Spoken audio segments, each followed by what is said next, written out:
Honestly, that's a little bit. I mean, it's a nightmare. I think my camera's just shit, to be honest. It could be that. It could be that. Because Right. normally we record during the day, and I've got a window right next to me, so I'm usually just completely washed out. I swear I'm a little bit browner than what the camera's making me out to be. The camera lies. He's Yeah. brown, guys. He's brown. Oh no, I could. Yeah, I am just a pasty bitch. So yeah. One brown man in a Zoom of pasty bitches.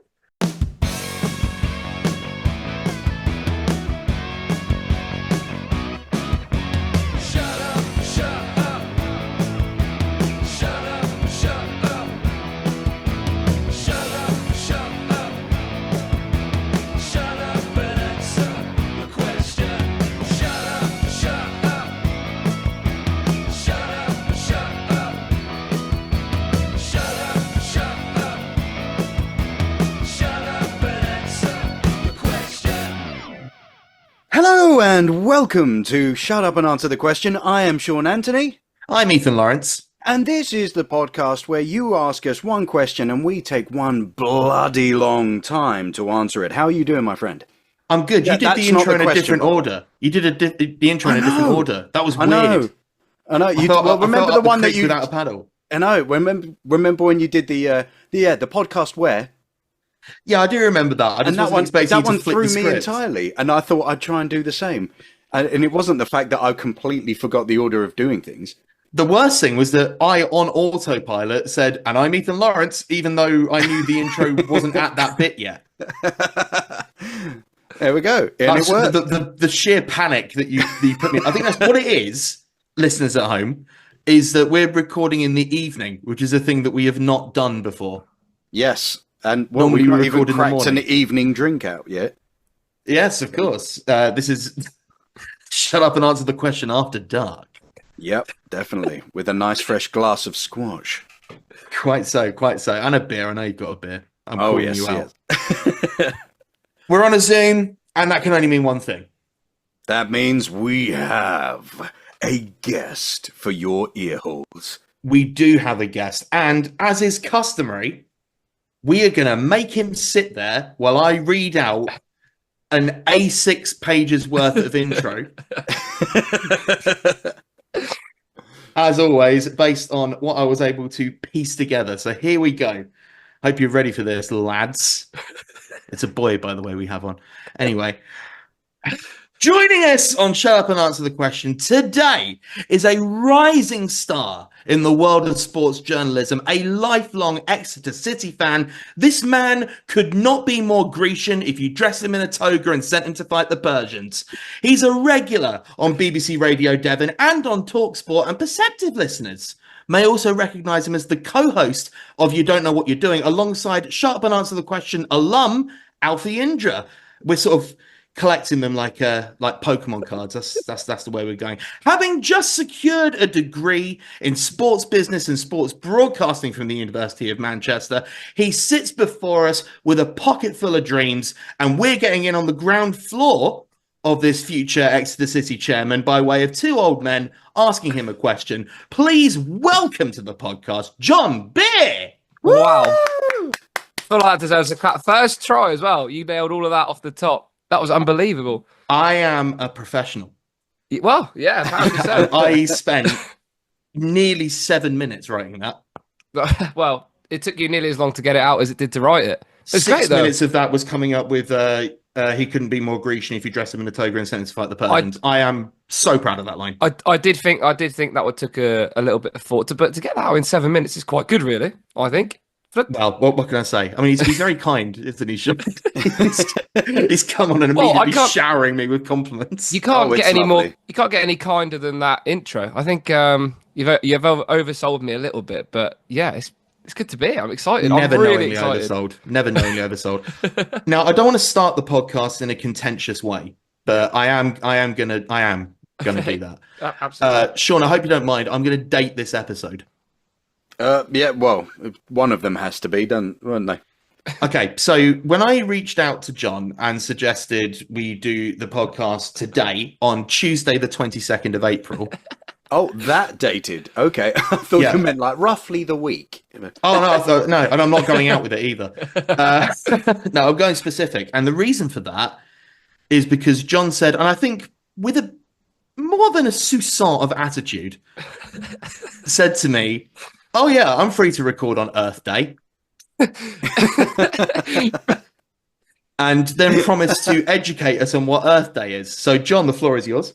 Do you know what? I actually don't have a clue about Earth Day. I don't know why it's called Earth Day, but do you know why I said it? Because I checked my calendar to see whether I'd be free or not. And the whole day was just taken up on Apple calendars by Earth Day. It just says Earth Day. So I was like, oh yeah, well, of course I'm free to record on Earth Day. Like, why wouldn't I be? But why does my calendar tell me I shouldn't be allowed to record on Earth Day? Was my main point of concern. Well, Isn't how have you every spent day your Earth Day? On Earth, maybe. Yeah. Just, I think I've spent Earth Day just like 90% of the population working. I think. So not anything exciting. But Sean, how did you spend Earth Day? Working. I actually took myself down to the prom and hugged a tree for a bit. you know, I've actually heard that that's proper good for you. Like tree hug, like what's it called? Like, is it grounding as well, or like where Grounding? you walk? Yeah, where you walk when you take your shoes off. barefoot Yeah. on grass and stuff like that, and you like become connected with Earth. Wow, that's a really good like segue actually. Earth Day and sort of hugging trees and grounding. I sort of feel like just being out in nature is good for you. Yeah, Yeah. I think people try and come up with shit terms for like loads of stuff that like it's just good for you. Why does it have to have a term or like an explanation? If it feels good for you, just go for I it. think it feels more like a bit too stonerish if you just go, yeah, man, just go out to the woods. It's just fun. It's like, it's good, man. Yeah. It's You just can't- nice to be outside. It's just Yeah. the breeze in your hair. It's all right, you know. It's like you can't go to the forest without dropping like shrooms or something like that. You can't just enjoy it. You've got to go and do some sort of spiritual awakening out there. Now you've been living in Manchester these past few years, so I imagine you haven't had a huge amount of opportunity to commune with nature. No, I mean Fallowfield. I don't know if you're aware, but Fallowfield, the sort of student area, is pretty much as low as it gets. Really, you see all sorts over there. So I mean, they called it fallow field, like literally a field that is currently not in use. yeah. It's I mean, some of the things I've seen in my years in Manchester just sort of not something I'd want to see again. But now that I live in the city centre, I feel like I'm a civilized human being. But I've just spent the last 3 years sacking off uni every day and getting pissed. So I'm like the furthest thing from a civilized human being, I think. Well, no, you're just a normal student. Yeah, I think we would talk about a lot on our pod, but student life is something that is so like interesting to David because it feels like it was such a long time ago. But for me, it's so ripe. So when he's like, "What, you did this?" and it's like, "Well, yeah, that's kind of I do that every day." But like he's so like blown away by the fact that I could even do that once. But yeah, some of the stories from those years in Manchester are brilliant. Like the best 3 years of my life, without a doubt. Like just unbelievable. I feel the same way about my student days. But the sort of the thing that we have here, the dynamic on this one, is that obviously on You Don't Know What You're Doing, you've got yourself, the young man, Alfie, Yeah. the young adult, Yeah. and then David, the old man. Whereas in this one, you've got two men clattering into their 30s, deep into their 30s, sharing a pod with a man full of youth and spunk. Yeah, well, yeah, maybe the latter, but I think That's a I pod think- exclusive. yeah, I think I think everyone when you get to 30, everyone thinks they're old, don't they? But actually, you look at someone like David, and they probably trade everything they've got to be 30 again. So I wouldn't worry about it. That's good. Shawnee, how do you feel about that? Yeah, well, yeah, I'm just getting. It's one of those things that the older you get, you're looking at the list of people. It's like, oh, this person still like they got their big shot their first big shot when they were 40. So I'm all right. Yeah, like Harrison Ford, American Graffiti. He was 40. He was a carpenter before. So I'm still good. I'm still good. So Do you know the footballing world will make you think you're old as well, a lot older than what you are, because like, you see so many footballers burst onto the scene. And, like, so for example, we've got a young lad at Exeter City now called Jake Richards who made his professional debut at 17. So he was born in like 2005 or something like that. Oh, and that's it's like, painful. And it's and even for me, someone I was born in 2001, like in the end of 2001, October 2001, and then like I see him and I'm like, that's still 4 years younger than me, and he's like rocking about playing League One, like a professional footballer. And you see people like Endrick at Real Madrid who are 16, so born in 2000 and whatever, 5 again, 6, and he's playing in the Champions League every week. And it's like football will make you feel like you're older than you are, but actually you're fine. Well, the thing that made me feel old just then is that you were born after 9/11. Yeah, I never got. That hurts. Yeah, so my mum tells me the story of like. She actually remembers when 9/11 happened. I think everyone knows where they were when 9/11 happened. She was in the shopping centre and I was like about to be ready to come out, basically. Yeah, I guess you were still sort of about. Look, do you know what? We've been talking for 10 minutes and we've already got onto 9/11. I have to ask you a question. Okay, go on, go. Right. Okay. Sean, you're going to love this one. Awesome. So we had Alfie on. Yeah. A few episodes ago. Been many episodes ago at this point. But we had him on, and I pulled a question seemingly at random. It wasn't random. I wasn't thinking. I just thought I think that would be fun for Alfie to talk about. But I've decided to go with a question since we're on the "you don't know what you're doing" hype. Okay. I figured I'd pick a question that is thematically linked. Okay. There's quite a few big words being used. I don't know what thematically. Oh, as in like theme. Yeah. Okay. Right. Yeah. I get it. Yeah. Sorry. Right. Yeah. But basically, it's about hot dogs. Anyway, this question's from Matt White. Okay. Perfect. Friend of the pod, Excellent. Matt White. Cool. He asks, why do hot dogs come in packs of 8, but hot dog buns come in packs of 6? We're asking the big questions now, aren't we? Now, this is a big question because I did actually call Matt out on this when he sent this question in because I said, you've stolen that from the 2003 film Bulletproof Monk. Absolute cracker of a film. Amazing film, Oh, but I yes. suspected, and I believe I'm right because he's pulling a face. John has not seen this film. I've never fucking heard of Bulletproof Monk. They Oh, don't need you're born, kid. Right, is this an actual classic, yeah? Like proper? It's no. the finest cinematic achievement of the 21st century. Wait, can I Google it? I want to Google it. I'll just tell it to you like this, right? Okay. Sean William Scott, as in Stifler from American Pie, and Chow Yun Fat from Crouching Tiger, Hidden Dragon versus the Nazis. Whoa! And Sean William Scott teaches himself kung fu because he works at an old beaten up like movie theater. He works in a Chinese theater run by a Japanese man. Oh, it's too old. I'm seeing pictures of it with a Blu-ray case. Hell yeah!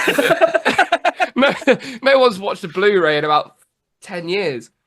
I don't know if you can even get it on streaming because despite being the greatest cinematic achievement of the 21st century, it has not received the sort of love that you would expect. Mate, it's 30 quid on eBay to buy it in a Blu-ray Holy case. shit! £30, 23 pence. I think it is. It's because because it didn't do too well. Like obviously, It did fine for what it was. but now the people that want it are the people that love it. Like pretty much with like it's become any a collector's collectible shit edition. now. Yeah.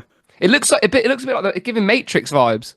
I mean, it was only 4 years after The Matrix came out. So it's probably Jesus heavily Christ. inspired on the Matrix. There was that, and also Crouching Tiger, Hidden Dragon. So there was a lot of like Right, I need to Google that one string as well. kung fu, like people flying around all over the place. Crouching Tiger, Hidden Dragon is actually like a if you like your films, that's one that you have to watch. See, I think my generation's a bit more seriesy, isn't it? I don't think my generation's is big into its films. Like, if all of my mates get asked, "Have you seen this film?" you can basically write it off. It's like we've not seen it. We've not seen any of the classics. I've not seen Godfather. I've not seen anything. The only films that I'm really into are like Guy Ritchie films. I absolutely love Guy Ritchie films. Like Snatch is my favorite film ever. Still not watched that actually.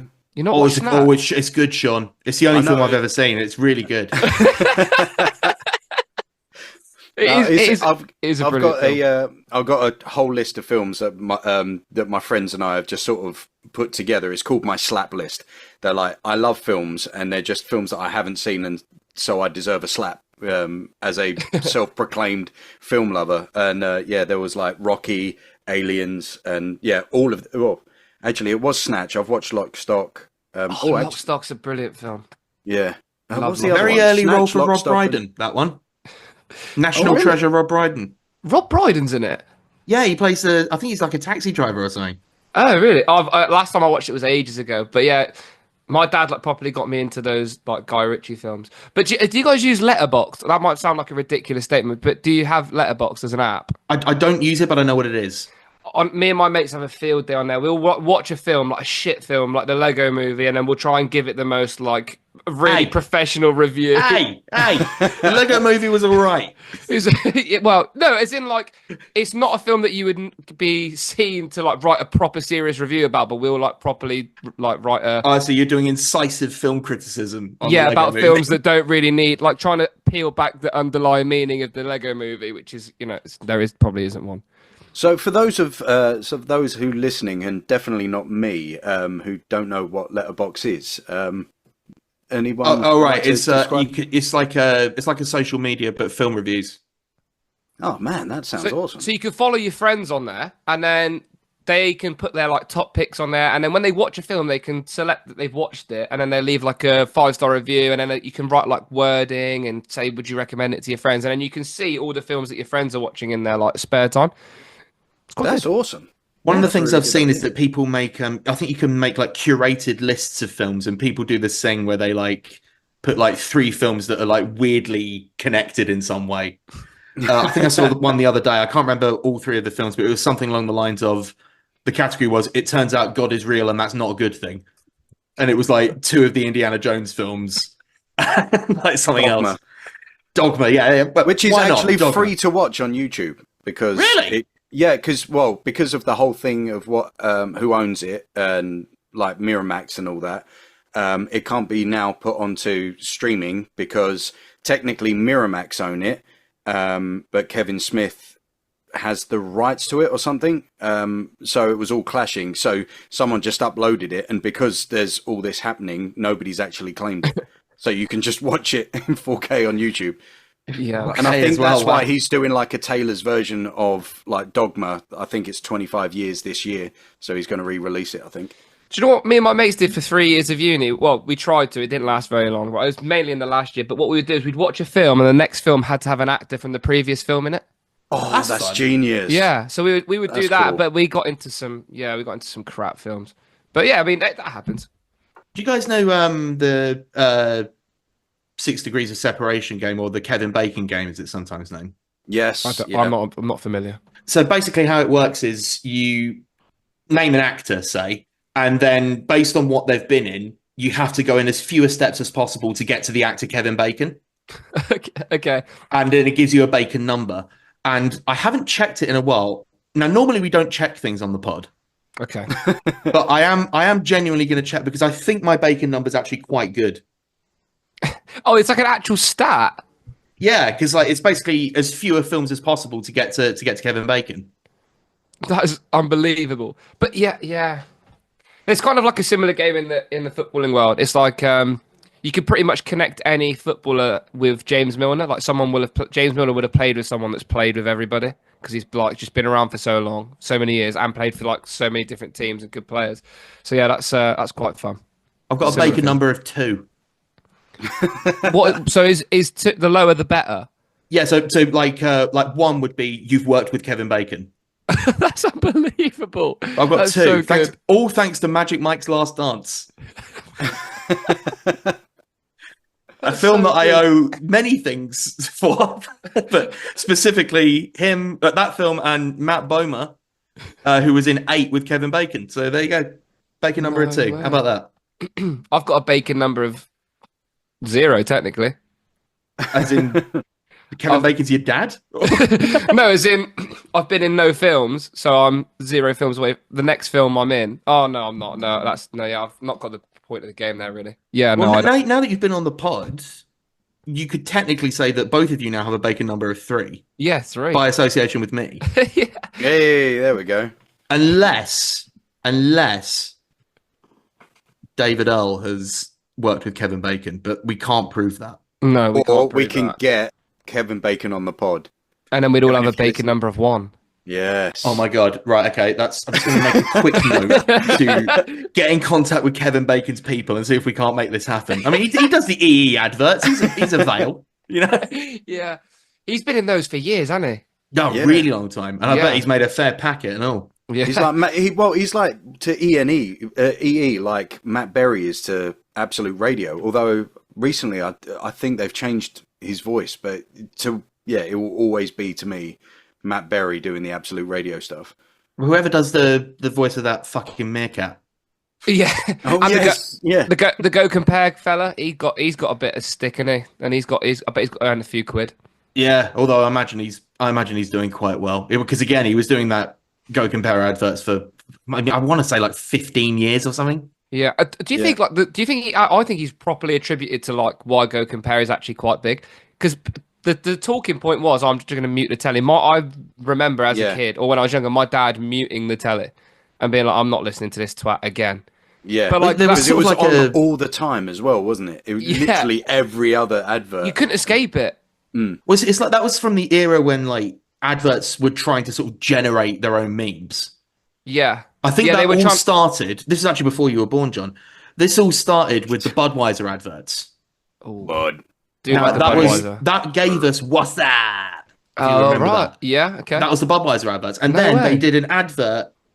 It was weird. So they ran that advert with the WhatsApp thing, and then they ran a second advert, which was some guys watching the original advert and sort of commenting on it. Yeah. It's like the what they would call in nowadays clip farming, isn't it? It's like the earliest edition of clip farming, trying to find ways to like get yourself clipped and get yourself out there, and like you just do the most ridiculous stuff just to get yourself known or out there. But of course, back then, like there wasn't a formalized social media world. It was just advertising guys being like, "What if we got an opera singer?" Yeah, to just chant our name or sing our name, and Go Compare. We never answered the pack of sausage question. No, John, we're getting to that. This is the format. We go off on so many tangents, but I love it. That's basically our pod as well. So I think I'll fit right in. It's interesting though because this is the second time in as many records that we've done that the guest has tried to steer us back.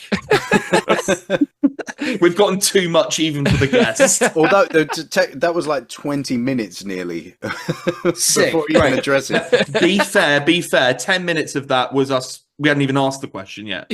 That's true. Now we're called Shut Up and you're called the Shut Up and Answer the Question, and we've got through a question and a half technically.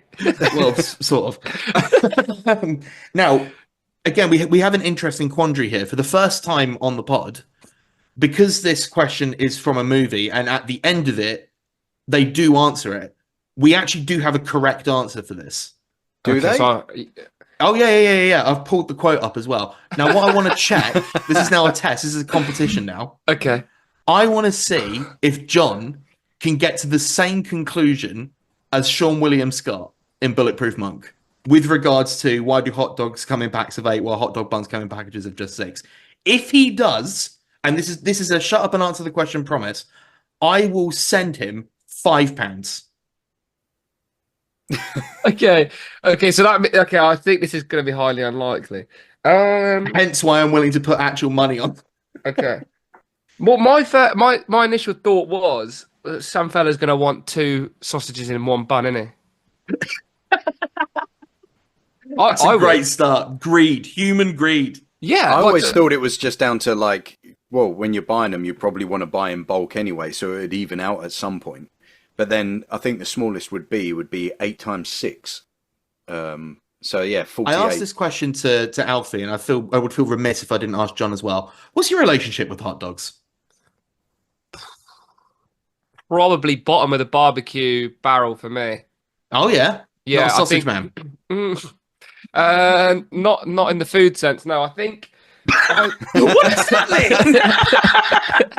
I don't know really. I was just sort of going with the wind, but well, we're going to dig into that later. So hang on. I'd probably be more of a burger guy, to be honest. You can't really go wrong. But then there's only I can't even think of other barbecue foods like skewers. Skewers would be up there. Do like chicken a skewer. wings. Wings, yeah, wings is a great one. Basically, a lot of my barbecues in my life have just been take a shitty portable one that you buy from Sainsbury's into a field and probably give yourself food poisoning. I've never had one of them, like shut over the top, steam it, Gordon Ramsay, like throw a few brisket and never really had one of those. Not even back home with your insanely large family. To be fair, there's been a couple of times where Auntie Nicola's got the barbecue out, but I can't really. No, not really.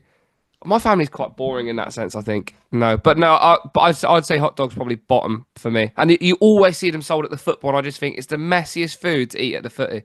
Someone's got. This is what I was going to get onto. I didn't want to. Sorry, Sean, go. No, I was just going to say that's what we were talking about, to Alfie about as well, like the different foods that you get in different stadiums, and that's exactly what I was going to move on to next. Because I mean, again, we can't have a footballsman on a football list. We can't have a football list on and not speak of Scram. Yeah, I mean, it is the most important thing. Now, obviously, I say obviously, for those that don't know, Exeter City play at a ground called St James's Park, SJP. St James Park, actually. I apologise. I will kill myself immediately. St James. That's common mistake. Common mistake. This is me failing to do my research. That whole A6 bit of page that I wrote, I didn't write that down at any point. Oh God, cut all this. So St James's is Newcastle, and St James. I knew that. Yeah. I didn't know that. At St James Park. Yeah.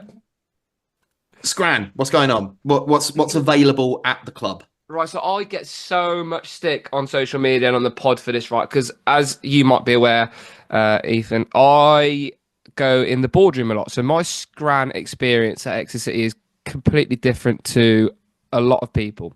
But what I will say is the food at Exeter City is renowned for being quite good. I would say we've got a partnership with a local pastry company called Chunks Pasties. They don't just make pasties, but that's a great name. When people come like down, a Wigan kebab kind of thing that they do? No, it's not. But I know why you're thinking that, right?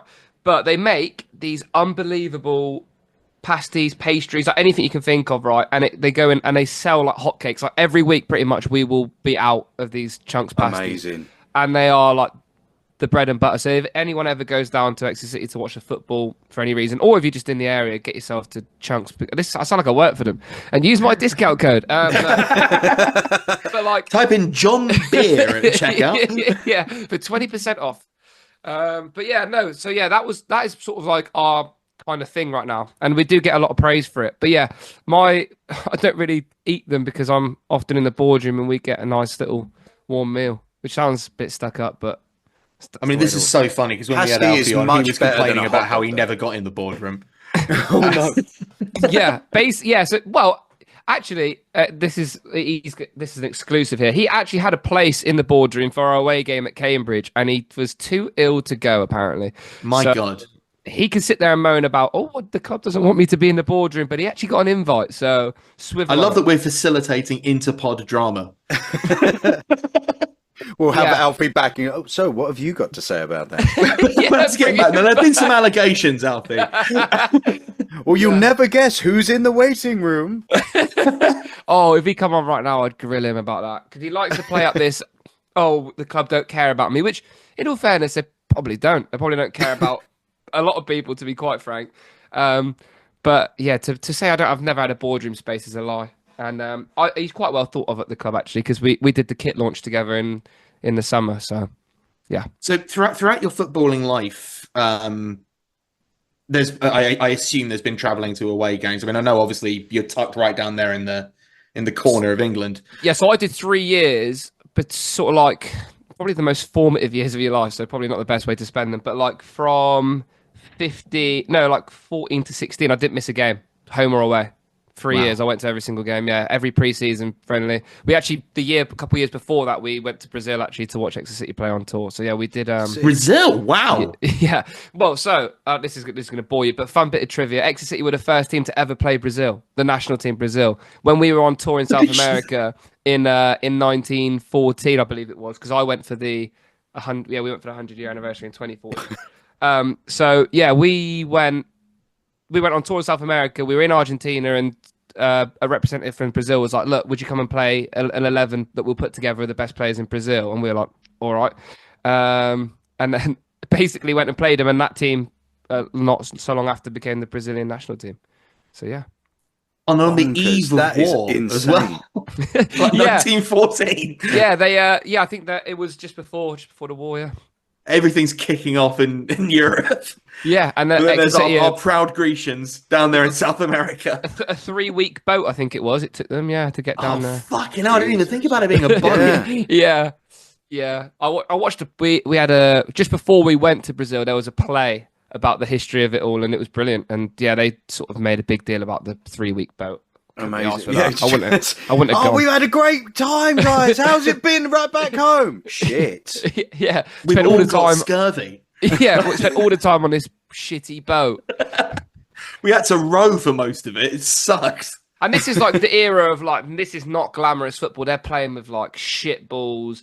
The boots are crap. It must have been absolutely scorching in where they played in Laranjeira. So it must have been like horrific. It must have been crap. Well, I can't imagine that. Like, I mean, that 11 that went down there, that was weather they probably would never have encountered before. No. The Yeah, pitch well, was exactly, uphill yeah. both ways. Whoops, sorry.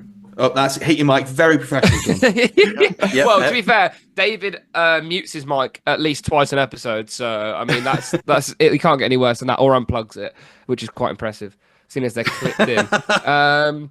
But yeah, no, yeah, exactly. They must have gone through so much like turmoil, and then come back, and then they've got to go off to war. So it's not really, it sounds really glamorous, but it's not.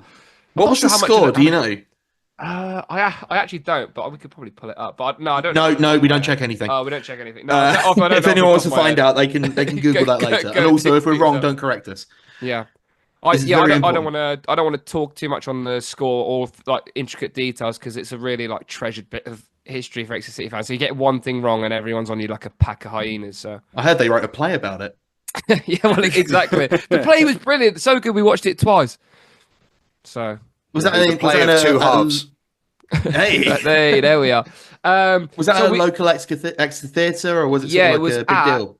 It was at the Northcott, in Exeter. So I know, I think a few comedians play there every now and then. But yeah, nice venue. But yeah, it was really lovely, really good. Real nice way to. We watched it the night before. We had a 4-hour drive overnight to get the flight to Brazil. So just what you want before you go into Brazil. Dang. Oh, yeah. But there must have Nice. been some insane food over at Brazil as well.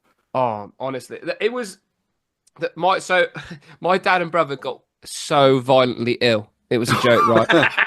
Like there was me Shit. and my mum. They basically say when you go, well, when we went there, I don't know if it's different now, but we were staying in this hotel and they were like, right, don't drink the water, get bottled water. And me and mum were like, fuck that. I can't be asked to go downstairs, get a bottle of water, get it down, you see what happens. I've drank probably worse than Brazilian water.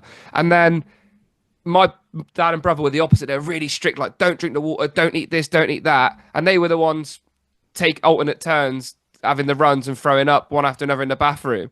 And me and my mum were like, sound, brilliant. Like, this is quality. There was some right shit food, right? There was this one thing, I don't know what it's called, but it was basically a plate of sand. You just get it. I'm not even joking. I don't know what it was. It was on the buffet. And I was like, as a kid, I was like, wow, let's try something a bit different. We're here. Like, I'm not probably never going to come back. So I'll try everything that's on the thing. Put this on my plate. And I was like, I now have to have 3 pints of water to sort of rehydrate my mouth. It was And just that's water crap. straight from the tap, bear in mind, Sean. No, this actually wasn't straight from the tap. This was in the buffet area, so this was probably bottled water.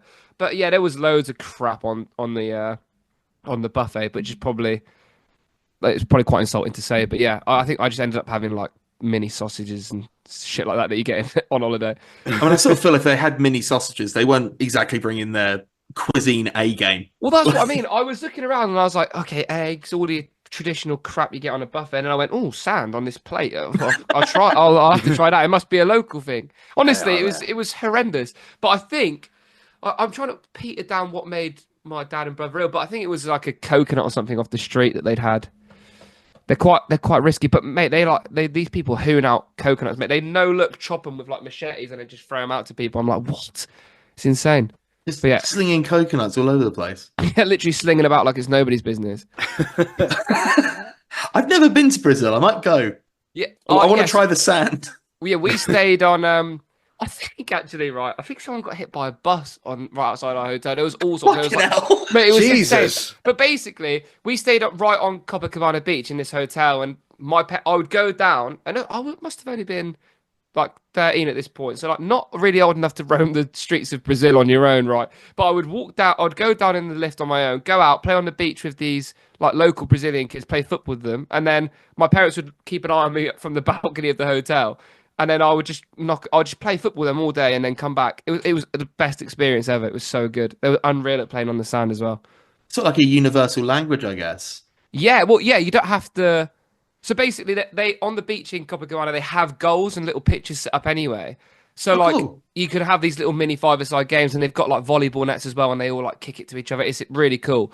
But when you go down, you don't have to say anything. If you've got a football, you can just sort of go like look at each other and go, right, you're on their team, play with them. That's it, and you just knock it about. It was good fun. That's dreamy. Yeah, it is unbelievable.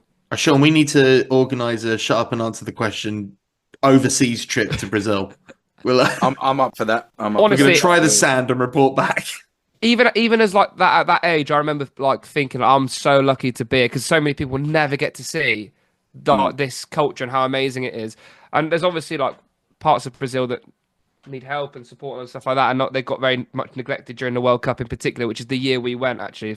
We went the year of the World Cup, but like it is it's a really brilliant place. I would recommend going if you can. Well, that's a holiday recommendation from Jon Beer there. Yeah, absolutely. For about 5 years, I did capoeira, and which is like the martial art from Brazil, and that was part of the thing. Like you'd have to go over there and you'd have to learn, and like because it's all about the Brazilian culture and bringing it the wholesale. So you've got to like learn how to speak Portuguese, play the different instruments, and be able to like know the food and cook the food as well. And yeah, talking to the people at the when everyone got together was just awesome, and it's definitely one of those ones that I'm like, yeah, that is definitely on the list to go to.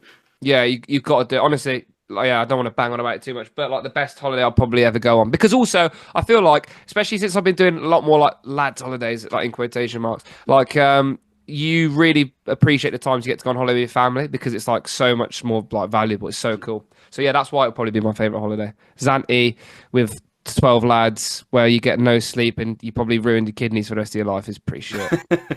And your liver and every other organ. Sean's quite well travelled, aren't you? I mean, you've been around the block.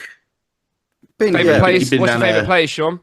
Oh, for ages it was just hands down easy New Zealand. But yeah, recently been to Norway as well, and that's just very New Zealand of Europe-y.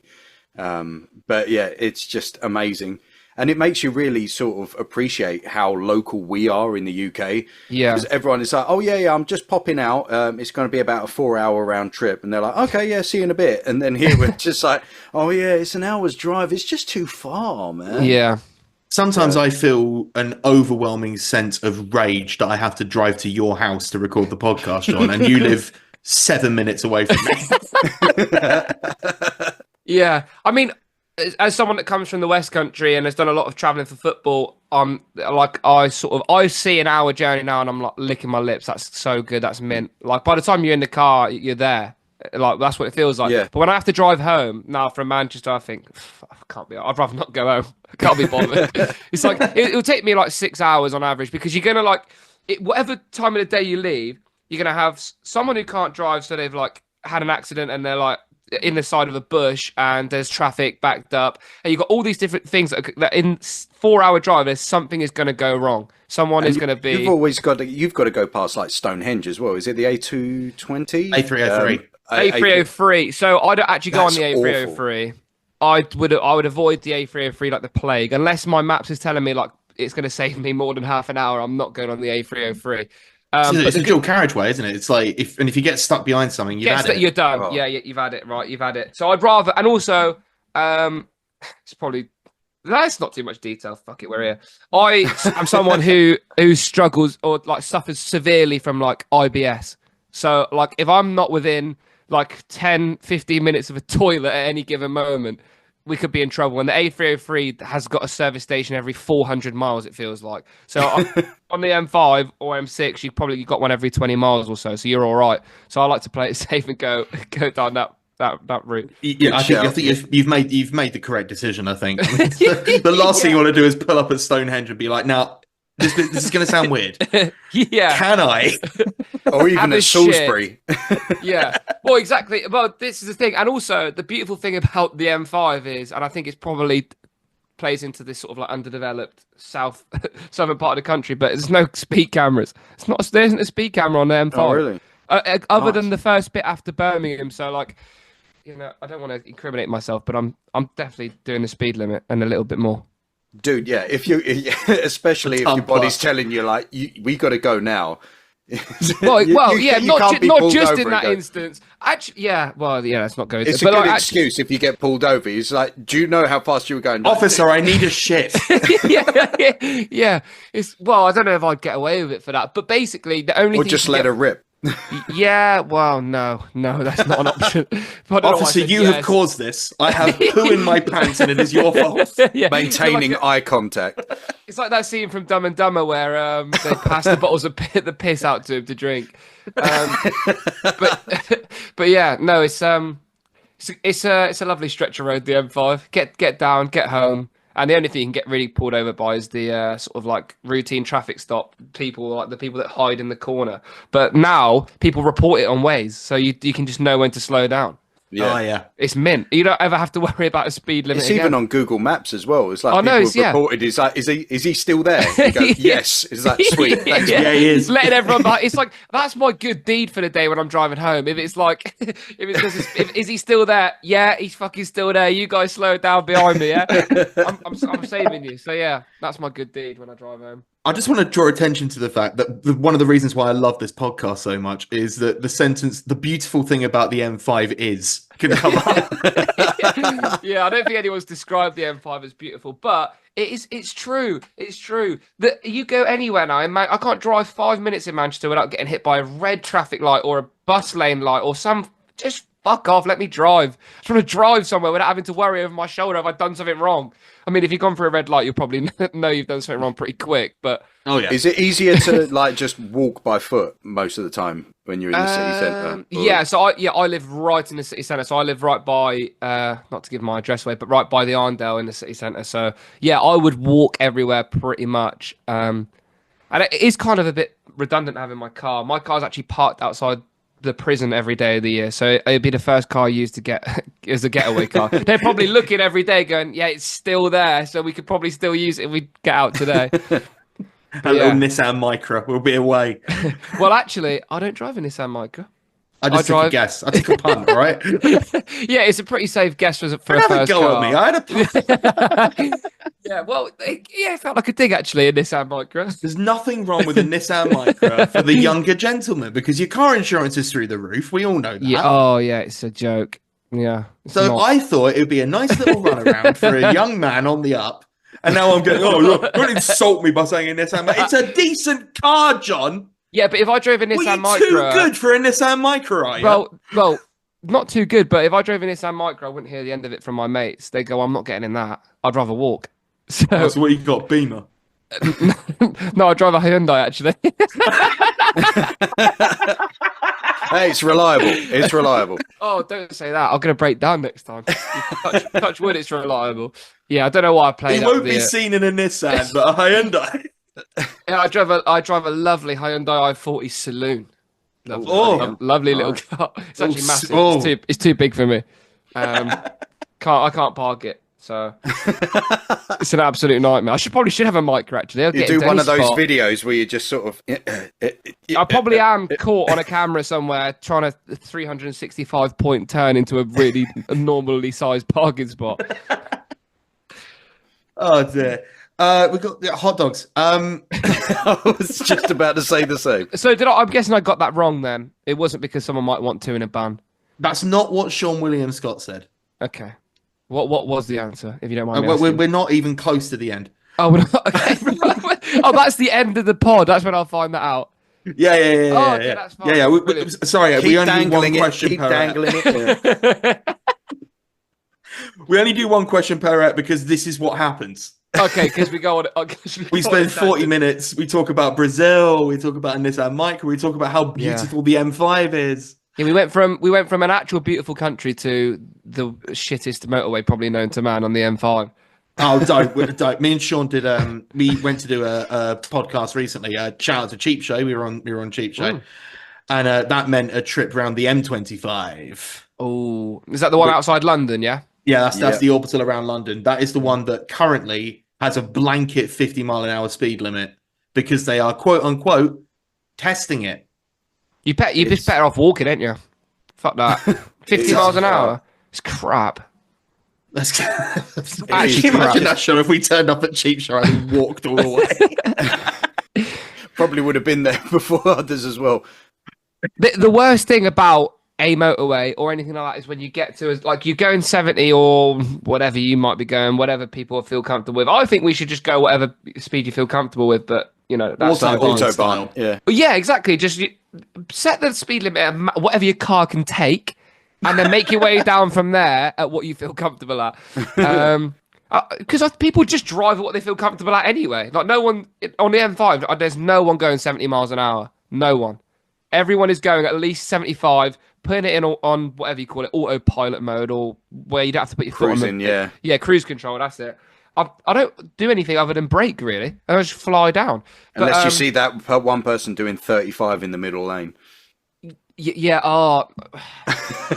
Right. Johnny, you get me started. No, so basically, I am renowned amongst my mates for having quite bad road rage. Like, I'll properly give, and there's been a couple of times where you think, oh god, I shouldn't have done that. We're coming to a red light or something like that. I'll be really slowed down. But like, I think people in general in this country don't know how to drive. I think people are really bad. I have mates, right, who thought that it went fast lane, slow lane, but you can just pick which one you want to go. Like you set your as in like it's not like you got to make your way to the left all the time. It's like I'm just going to pick which lane I want to go in. I feel like going sort of moderately quick today, so I'm just going to go in the middle lane the whole way down. And I'm like, okay, how did you pass your test? How are we here? Well, this is the problem with the driving test, isn't it? You're not allowed to go on a motorway Yeah, there's until no you've motorway. passed. True. Exactly. Yeah, true. But you still do like dual carriageway, and they still teach you, like if you're not overtaking, sort of get out of the way. Just kind of stay thing. in the slow lane where it's safe. Yeah, yeah. So, would you say you guys are like conservative drivers? I'm a fairly conservative driver, only because if I lose my license, my career is basically over. Yeah, true. Well, probably same here, to be fair. So I'm sort of like I'm relatively conservative. I have been known to get a little cross. Okay. With I can't drivers. imagine you being a head loss kind of guy. Yeah, a lot of people think that. I'm actually, as I mentioned earlier, with the 7-minute drive to Sean's house, I'm actually a constant boiling pot of fury, barely contained. You can't. What is there to get angry at in a 7-minute drive? Well, it's the fact I had to leave the house. Oh, okay, yeah. So it's not the driving; it's the having to actually go and do something. I had to go outside. Yeah. Oh, fuck it. Let's all stay inside forever. Can't be asked. Yeah, well, Let's this go is my back job. to This is my lockdown. workplace as well. So this is.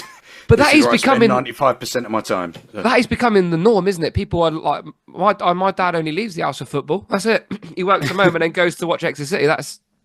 Everyone can work from home pretty much nowadays, except for Ethan. Yeah. That's the worst thing about acting. You always have to show up. No, he's he's gonna just paint his walls green screen, and he's just like, "Fuck it, I'm doing it here." I'm getting a 360 camera and I'll phone the whole lot in. Don't you worry. Yeah, you can't exactly zoom into an acting shoot, can you? Until they get the technology to green screen in like a robot with an iPad on it. That's. But I guess part of the fun of being an actor is being on set and stuff like that, though, no? Oh yeah, no. I mean, I joke like Yeah. the camaraderie on set is always the best thing because you become like these little, because like these tiny little like remote mobile families. Yeah. And I mean, funnily enough, it was when we were doing Afterlife Series 3, we were doing that like literally just as things were starting to open up after COVID. Yeah.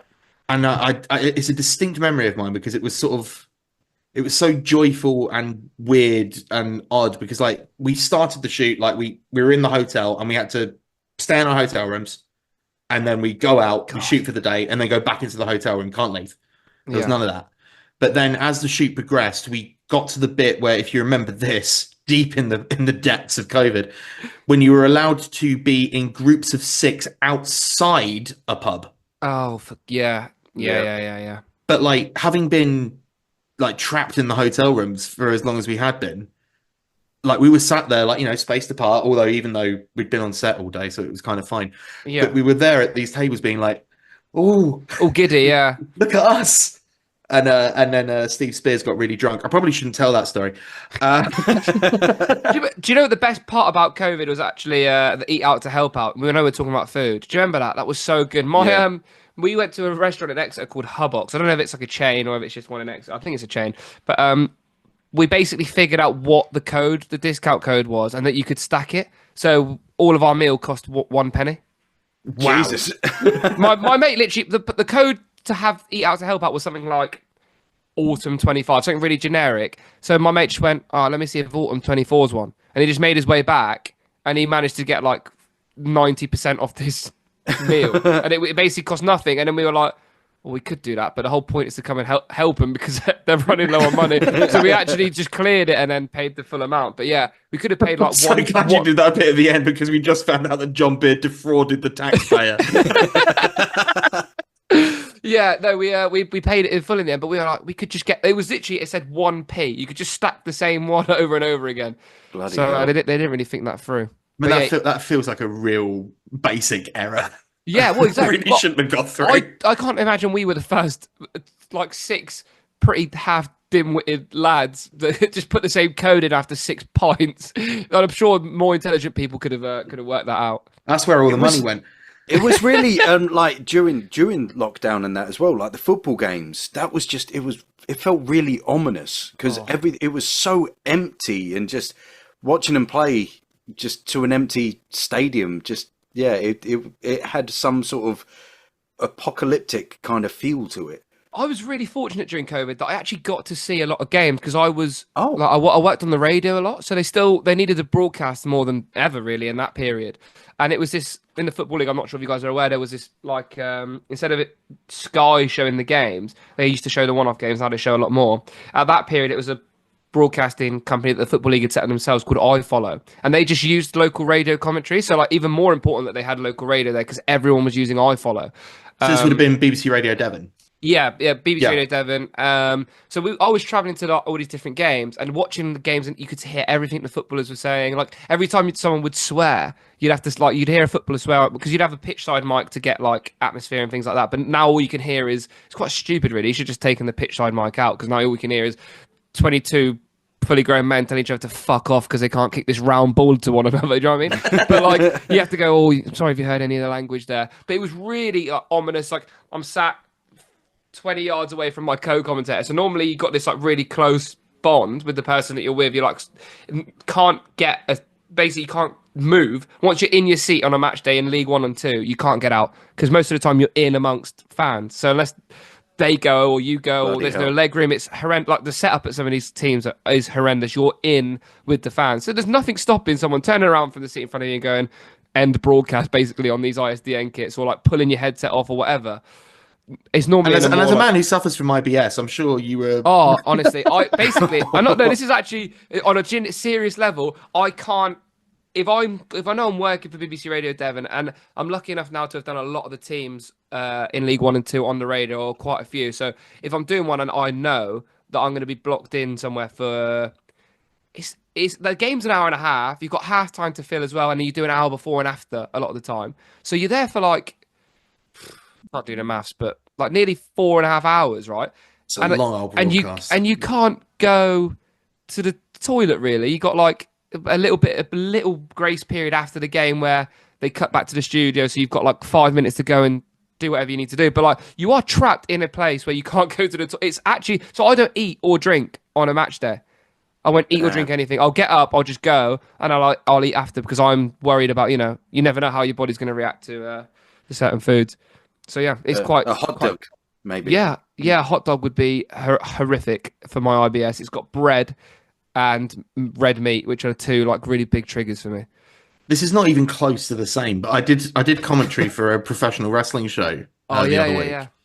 And it's a very similar feeling because it's sort of like you have to call the action. You're there, and it only occurred to me, I think, partway through the second hour that I was like, I can't leave. Yeah. What a trap. It's not like It's not like your average like retail job where you could go, or even if you're on set somewhere, I'd imagine you could just go like, I'm just gonna go to the toilet, it'll be 2 minutes or something like that. Like you're on live radio. I step up and I can't just go on a radio. Like my co-commentator can't go, oh, John's just got up, he's squeezing through 30 people to his left who are trying to watch the game. He's pissed them off and he needs a shit because he's got crippling IBS. You know what I mean? Like you can't, and I can't leave my co-commentator out to dry because the whole point of having two people is that you need to bounce off each other because it just becomes so stale and you need input from different people. So you are trapped in this no leg room, nowhere to put your notes, freezing cold shithole somewhere, and you're trapped in between all these people. It's horrendous. It's horrible.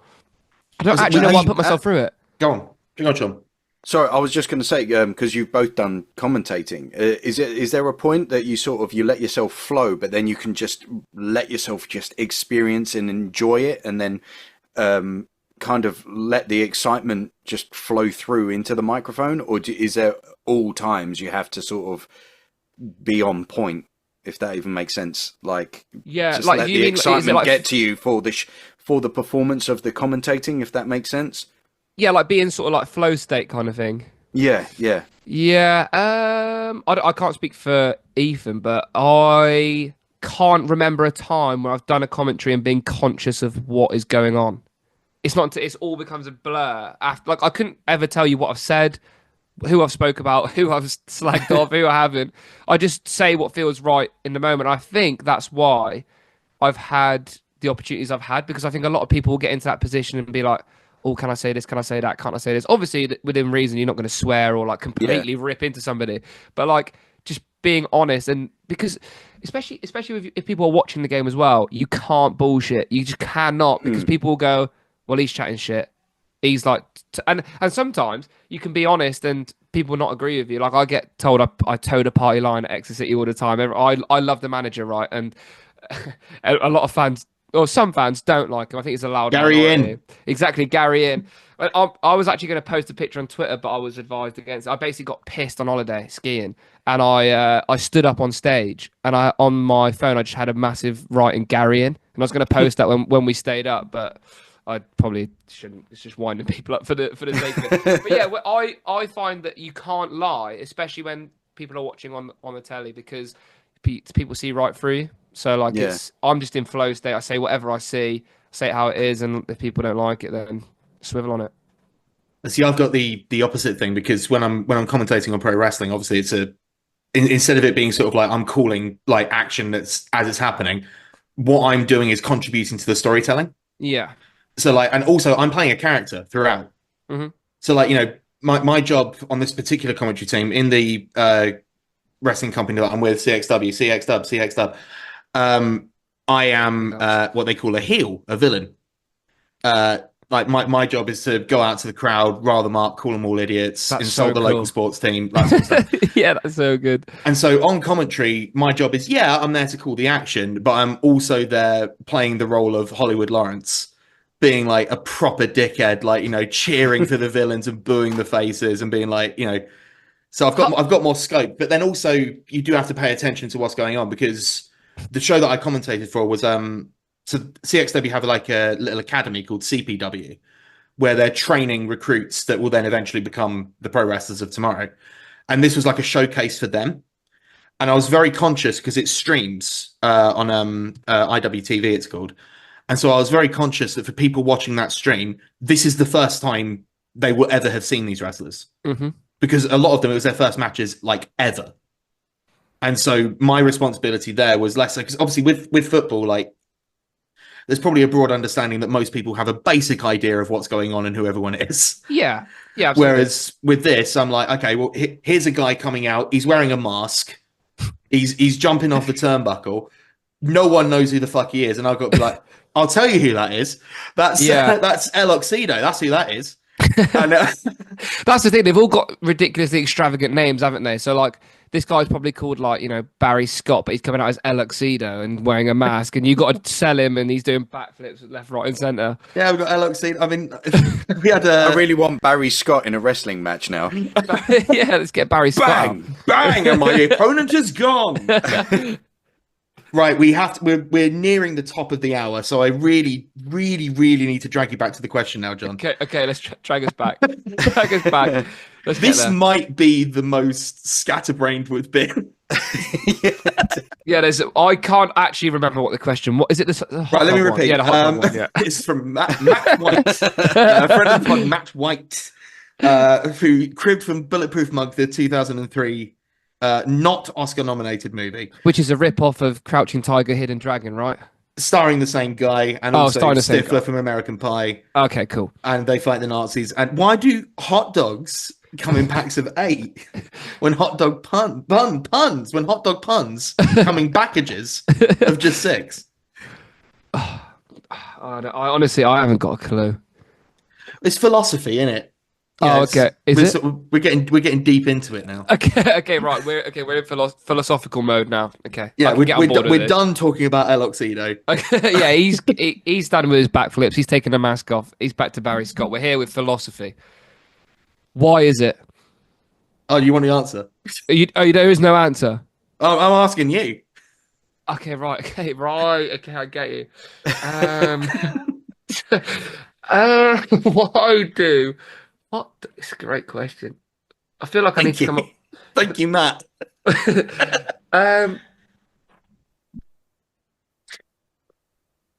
This dead air is great for the pod. I honestly, I don't have. I put you on the spot now. Philosophically, I think it's because everyone's different, right? So packs of buns come in packs of whatever it was because they fucking do, and everyone's different because they are, and we should just accept it and not question it. Why are we questioning it? Just let it be. No one cares that you're different. Be you. Enjoy it. Do you know what? That's actually close enough to what Sean William Scott says that I'm actually going to send you a $5. Wait. What does Sean William Scott say? He says, in response, so spoilers for the end of Bulletproof Monk. Okay, I probably wasn't going to watch it. In all fairness, You should. It's the greatest cinematic achievement. you know what? of the I 21st will watch century. it and I'll actually message you, and you can pass on what I say to Sean. I'll letterbox review it for you properly. Hell yeah! Amazing. Right, what was it called? Bulletproof Monk. Right, that's my task this week. Fuck me, I've got to hire out a Blu-ray. Where do I even hire out a Blu-ray? It's probably. I would imagine it's easy to get. Okay. I really want to know its score on Rotten Tomatoes. Has it got one? I imagine probably it's gonna be mid-range. 23%. Hell yeah! In comparison, by the way, to what you compared it to in Crouching Tiger, Hidden Dragon, or the actors, that's got 98%. Similar. It's a tale of two films. Yeah, exactly. Anyway, at the end of the film, Chow Yun-fat's all old now because he's passed on the monk powers to Sean William Scott and Jamie King. And they're there and they've got natty coats on. Okay. And earlier in the film, this is what the monk asked Sean William Scott, whose character's name is Car, by the way. Ties into the M5. C-A-R? K-A-R, I believe. Oh, okay. Yeah. He says at one point, again, I'm just going to be quoting Bulletproof Monk because it's a great film. He says, my name's Car. And Chow Yun-fat, the monk, says, I think it's pronounced Gar. And Sean William Scott, in all sincerity, like the most sincere you've ever seen an actor in your life, goes, hey, man, it's my name. And I'll pronounce it however the hell I want. Wow. Such a bad film. Anyway, at the end, he's about to walk away. And Sean William Scott says, hey, I worked out the answer to your riddle about why hot dogs come in packs of 8, but hot dog buns come in packages of just 6. Quote, see, the thing is, life doesn't always work out according to plan. So be happy with what you've got, because you can always get a hot dog.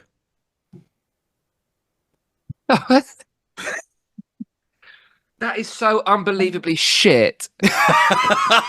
You can't just always get a hot dog, because what have you got, IBS?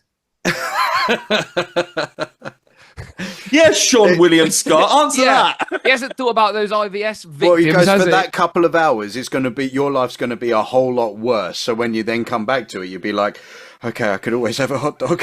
Yeah. I could always have another hot dog and lose 3% of my 30% of my body mass on the toilet.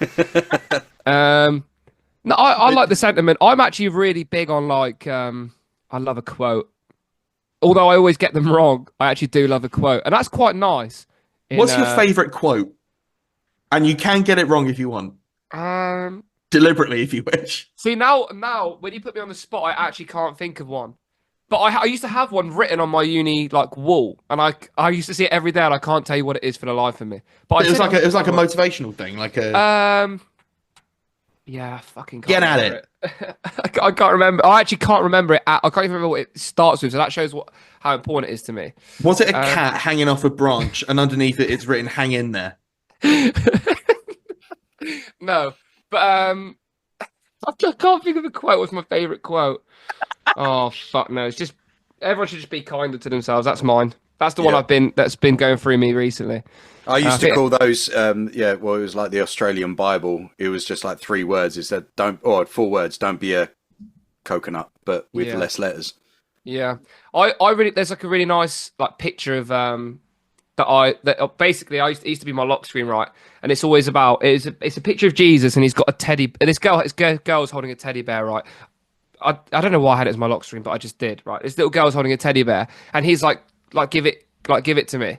Basically like saying, give me the teddy bear. But behind him, you can't see he's got this massive teddy bear to give her. So she's saying like, give up this like tiny thing and you can have like this great big reward. And I used to always find like really strong. I don't know why I was so emotionally attached to that photo, but I always felt like, yeah, if you just like relax and like let everything play out how it's going to play, then the big thing, if everyone like, I feel like people will get this like one thing that they cling on to and they like absolutely adore, but then will not let themselves free of it.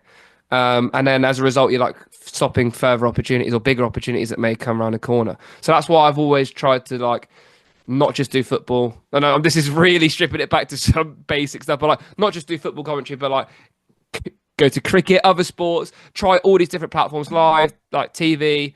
Like I was just at TalkSport yesterday and we were doing like set work telly. So like trying all these different things, because like the worst you can do is like hold on to one thing that you think you're good at, and then as a result try like nothing else. It's worse to regret something that you didn't do than something you did. Yeah. I'd rather like be shit at something and know I gave it a go and like gave it my best and like never try at all. And I feel like this is another like southern thing, right? And I don't want to take up loads of your time on this, but it's like the South is really devoid of like inspirations. Like no one comes out of Exeter and does anything really. Like I couldn't name you anyone like other than Chris Martin maybe. Like that's about it. To be fair, he did do some stuff. He's done all right for himself, but like it's really devoid of role models. So like I feel as though a lot of people just get set into their life and it's like, oh, this is what I'm doing. Like I'm now an accountant. I'm settled with a partner that I don't even know if I particularly like. I'm just settled because it's what I feel like I have to do. So like I've never been one to like really conform to that. So like I got out straight away and sort of tried to experience different parts of the country. But yeah, I'd never want to like pigeonhole myself. I feel like I could do anything except for singing. Probably couldn't sing. Right. Absolutely not singing on the pod. We actually made a couple of songs for David on our other podcast, and I wasn't very good at singing on those. Alfie had to do a lot of it. I thought it was great. I really enjoyed them. One line that I did try to write for your intro that I sort of lost confidence in was that you'd had more songs written about you than the late Princess Diana, but I thought I'd leave that out because it seemed a bit. yeah. I'm not sure how that one would have gone down with the audience. She's probably I've said it now. I've had it both ways. I left it out the intro, and now I've also said it. So you've had your cake and eaten it basically. And I'm full of cake. Yeah, no, our pod is ridiculous, and I wouldn't be. I don't think I've done anything in my career, but I wouldn't be anywhere near where I am if it wasn't for David and the pod. So, I wrote a whole A6. Yeah, well, stuff you've done. Yeah, but a lot of them were speculatory. I think you called me the future chairman of Exeter City, so that's not even. You've written down an accomplishment I've not even achieved yet. So, well, I believe in you. Yet, yeah. And who knows where you'll end up? Oh, we spoke about this on. You might have heard it, Ethan. But we've been speaking recently about how I probably couldn't do that role as a result of the pod because we spent all of our time just talking about how my mates' penises and crap like that. So yeah, it's probably a role. I'm fully aware that this pod, even the stuff that we've spoken about, Sean, that I've made myself ultimately unemployable. Yeah, I am unemployable. I can't be Exeter City chairman because if I ever become Exeter City chairman and it goes wrong, they'll go, well, no fucking wonder. 2 years ago, he was talking about his mates' penises and getting pissed every night. That's what I find it quite scary. Like it is such a scary job being a chairman, manager of any of those things. Like you are on a razor edge. Like literally, one bad match, one bad season, and you. Yeah. Horrific industry. There's a really horrible story about a player that played for Coventry a couple of seasons ago. He took the penalty in the playoff final that could have got them to the Premier League, but he missed. And he could have taken Coventry to the Premier League for the first time in God knows how many years, and he skied his penalty over the bar, and his career just fell off. He never played. I think he played one more professional season and dropped to non-league. So he went from one kick away from being a Premier League footballer to playing like non-league football, which is still good standard, but like that's how quickly things, like one kick of a football can derail your whole career. It's just there's no industry like it. Yeah. This is why I could never do live. Give me the safety net of multiple takes. My God.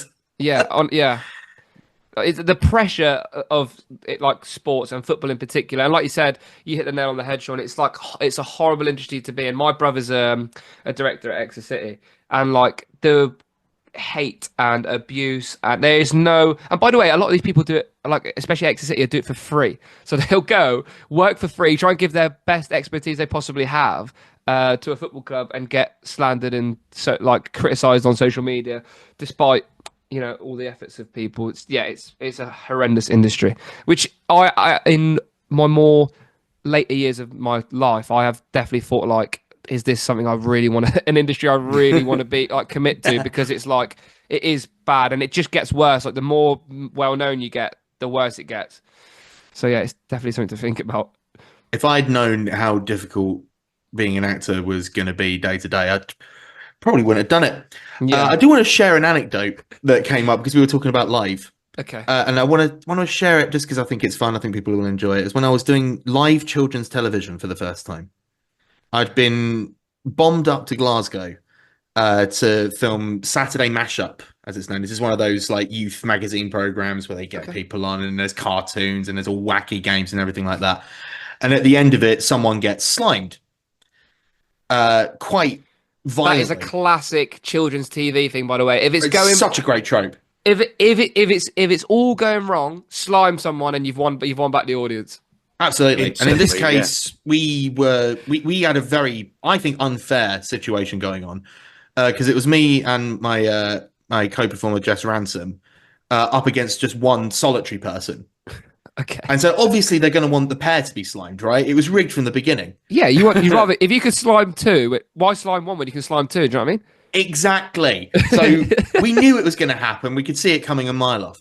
Now my handler on the day, lovely fella, Rob was his name. Shout out to Rob. Shout out. Please don't say me. And lovely guy. But he said to me, because this was in it was 2023. I think it was in May, and it was quite a cold May. If you remember the cold May of 2023. Yeah, the cold May. How could I forget? And the slime buckets had been outside. And Rob says to me, he wasn't called Rob, he was called Ross. I don't know why I said Rob. His name's Ross. I thought you were protecting his identity. No. I'm going to give his home address out in a minute. Yeah, really lovely fella. So lovely, I forgot his name. It was close. Shut up and dox your handler. Dox my. He says to me, he goes, "Now look, I'm not going to do the accent because I'm not very good at Scottish, as we established in the James McNicholas episode, which is one of the reasons why I'm not going to get hired again, because I asked him if he'd fuck his clone. Anyway, he said to me, "It's been outside. It is cold to the touch. So when it hits you, please do not swear and please do not blaspheme. This is children's television." And I was like, do you know what, Ross? Rob, I'm going to say this to you now. I will try my hardest. And he was right. It was cold. And at this point, I actually do want to put someone on blast here. Joe Tasker, one of the hosts, and the man in charge of the sliming. Go in. I've seen him do it. He does it with a particular venom. Like he really whips that slime on people. It's like he's got a grudge or something. It's brutal. Although, if you had the opportunity to slime someone, you wouldn't do it nicely, would you? I would. John, he does it every week. Yeah, but I don't think I'd get sick of sliming people. I'll tell you that for free. I would love to slime. I suppose if It's probably, That's if what it's helps you get cold, up in it the morning. probably doesn't move that way. So you can't Yeah, it's really an pour ice- it. You'll be ice there cube. for like, yeah. Just a huge chunk and smacking me in the face. Knocks you out. I did manage to not swear or blaspheme, which is why I've been invited back, and also why I don't think I've been slimed again, because I feel I was treated poorly on the day. I got So that a was your slime first time amnesty. going there, and you just got slimed with sub-zero slime. Yeah, and I tell you what's even more fun after that is running to the dressing room, having the quickest shower you have ever had in your entire life, and then having a 6.5-hour train journey home with slime horrendous. in your ears. I was going to say, it must get stuck in your beard and in your hair and like that stuff. The It's ears are the difficult worst. to get out. The ears are the worst. Is it? Is it because really we were difficult sort to get out? It's I would not think. actually. It's because I think it would just run off the body. It's watery. it's isn't it? essentially soap. Oh, okay. I thought found it this was out when I like the got home slime and I that was you like get with cleaning all my kids' clothes off fidget toys. because I've got a real lather going. Your clothes are cleaner than when you started the shoot. That's the weirdest thing. I should have just kept him on. Sat on the LNER all the way home. Slimed to death. Sorry, I don't know if you saw. I was on live television about an hour ago. Yeah. The more you talk, the more you're bubbling. I am so soapy. So we got the answer to the question. John, I'm going to send you a $5, I think. Really? You actually, Or at the very least, I will stand you a point for if I ever meet you in real life. Okay, yeah, that's a deal. I like that. And on that note, Jon Beer, thank you so much for coming on the podcast. That was awesome. Thank you very much for coming on. No worries. Thanks for having me. It's a joy. That was really good fun. Would you call this? Would you have call this? John, Would you like to plug anything? thanks, Sean. No, I don't think so. I think we plugged the pod, which is about it. That's You Don't Know What You're Doing podcast for all things lower league football and sexy sex as the theme music goes. Well, yeah. If you're into penises and football, you'll love it. It's two quite broad subjects, but get yourself on over on all the platforms. Apple Music, all that good jazz. Everywhere you get your podcast, you'll get it. Excellent. So lower league sex and sexy football. No, lower league sex. Yeah, lower league sex. Sleeping with lower league people and football. Lower league footballers, yeah. And if that doesn't get people to click, if you can't click through now, I'll give up with podcasting because nothing is a more exciting title than that. well, there you go. And please, everyone remember at home that the M5 is a beautiful place. It's a beautiful, beautiful place. John, thank you so much for coming on. And Matt, I'm sorry, but John's too interesting for us to answer your stupid fucking question that you stole from a movie anyway. Credits! Yeah. Swivel on it, Matt. Thank you for listening to Shut Up and Answer the Question. Your hosts were Ethan Lawrence at Ethan D. Lawrence everywhere and Sean Antony at Sean Antony VO everywhere. You can follow the podcast on Instagram at Shut Up and Answer Pod or on TikTok at Shut Up Pod. If you want to email us a question, feel free. The email is shutuppod@yahoo.com, SHUTUEBOD@yahoo.com. Our artwork was by Kitsune Kei, and our music was by Eyes on Legs. We want to thank Podbean for hosting this podcast, and we will see you next time.